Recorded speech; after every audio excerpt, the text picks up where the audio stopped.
Hey guys, what's up and welcome back to my channel. As you can see, we have error of Canon model. We have 3411.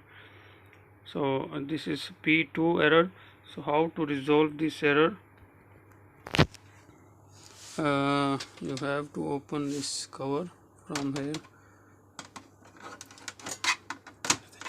First of all, just then remove this cover and this side cover.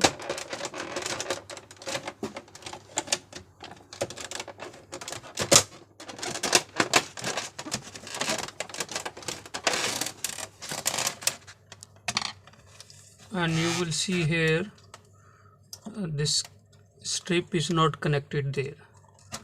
So this is very simple and easy. Just again reconnect this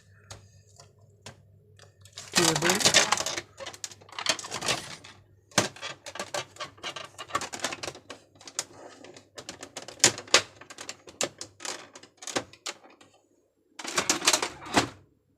and just restart your printer and it will be gone. So that's all for now. Thank you for watching and don't forget to subscribe our channel.